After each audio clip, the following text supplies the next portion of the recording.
Hello friends, வணக்கம். ஆண்டாள் பிரியதர்ஷினி அவர்களின் கொஞ்சம் பேசலாம் தொடர்ச்சி. போதி மரமான வேப்ப மரம். இங்கே கோயம்புத்தூரில் எனது குடியிருப்பு வாசலில் ஒரு பெண்மணி தினமும் நான் கிளம்பும் சமயத்தில் தான் தனது வியாபாரத்தை துவங்குவாள். ஒரு மரப்பெஞ்சு தான் அவள் கடை. வேப்ப மர நிழலில் எடுத்து போடுவாள்.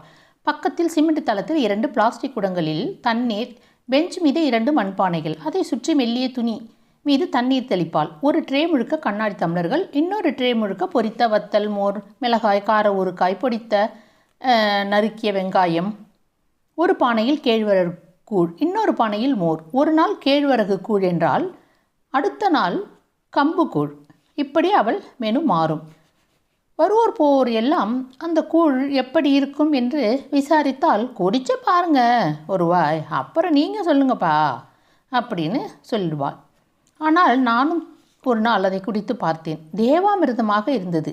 இப்பொழுது நான் அதை தினமும் பருகி செல்கிறேன். ஆனால் ஒரு புதிய வடிவம் எடுத்துள்ளது இந்த கேழ்வரகு கூழ். இதை நான் ஒரு பெரிய ஹோட்டலில் பார்த்தேன். 30 ரூபாய் ஒரு கூழ், கூடவே ஒரு மோர் மிளகாய்.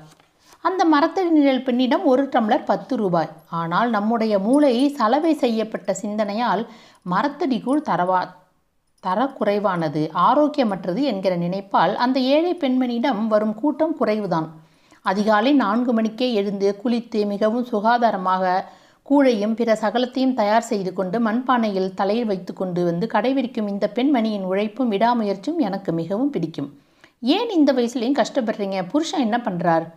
பசங்க இல்லையா உங்களுக்கு காப்பாற்ற என்றேன். எங்கே கவுண்டர் ஐயா இருந்தாஹா, நான் ஏம்மா இப்படி லோல் பட போகிறேன்? என்னை கண்ணில் வச்சு தாங்குவாரே. ஐயா காலத்துக்கு அப்புறம் இதை ஆரம்பித்தேன். என் மருமகளுக்கு தான் நன்றி சொல்லணும். சும்மாவே உட்காந்து சோறு திங்க கொட்டியா கிடக்கு, அவங்கவுங்க சோத்துக்கு அவங்கவுங்க சம்பாதிக்க வேண்டாமான்னு சண்டை போட்டா. வீட்டை விட்டு விரட்டிட்டா அந்த மவராசி. என்ன விரட்டலைன்னா நான் இதை ஆரம்பிச்சிருக்கவே மாட்டேன். இந்த சின்னதாக ஒரு வீடு பார்த்து தனியாக வந்துட்டேன். என் பசி, என் சம்பாத்தியம் இப்போ நிம்மதியாக இருக்குமா? குடும்பத்துக்கு பாரமாக இருக்கமோன்னு வருத்தம்லாம் இப்போ இல்லாமல் போயிடுச்சு. கூழ் மோர் 2ஐயும் ஒன்றாக கலந்து கொஞ்சம் வெங்காயம் தூவி என்னிடம் தந்தாள். சாப்பிடுமா.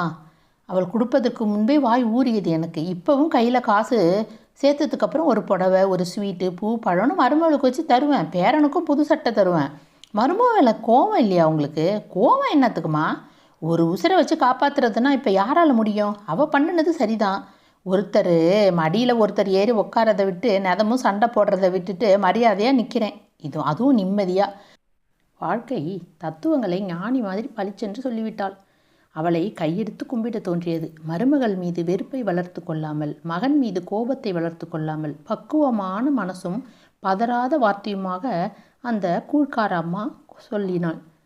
உலக மகா சாதனை பெண்ணாக தோன்றியது எனக்கு அந்த பெண்மணியை பார்க்கும் பொழுது. மகளிர் தினமென்றால் மேடையை ஏற்றி பாராட்டு சொல்லி கைத்தட்டல் செய்யும் பெண்மணிகளை விடவும் இதோ இந்த பெண்மணி மாதிரி ஒற்றை ஆளாக தன்மானத்தோடு வாழும் பெண். சாதனையாளர்கள் தானே. மருமகள் தனது எதிரி என்ற நினைப்பை வளர்க்காத பெண் சாதனையாளர் தானே. நான் கூழ் குடித்த போது கடந்து சென்றது ஒரு பைக். தம்பி தம்பி, ஒரு நிமிஷம் நிறுத்துப்பா கூறியபடியே ஒரு கவரை எடுத்துக்கொண்டு வேகமாக ஓடினாள். பைக்கில் உட்கார்ந்திருந்த பெண்ணின் மடியில் இருந்த பையனின் கன்னத்தில் முத்தம் தந்து கையில் கவரை திணித்து விட்டு வந்தாள். பைக் தடதடவென்று புறப்பட்டது. நின்று கையசைத்து டாட்டா காட்டி விட்டு வந்தாள். முகமெல்லாம் பூரிப்பு. யார் மாது? தெரிஞ்சவங்களா? கூழ் டம்ளரை வைத்துவிட்டு 10 ரூபாயை கொடுத்தேன். என் பேரப்புள்ள, அவள் மருமவ, என் பையன். இன்னைக்கு பேரப்பிள்ளைக்கு பிறந்த நாள். என்னை வீட்டுக்கு கூப்பிட மாட்டாங்க. அதான் இங்கனையே பார்த்து ஒரு புது ட்ரெஸ் கொடுத்தேன். நான் சம்பாதிக்கிறதெல்லாம் வேற யாருக்குமா? புள்ள நல்லா இருந்தால் போதும்.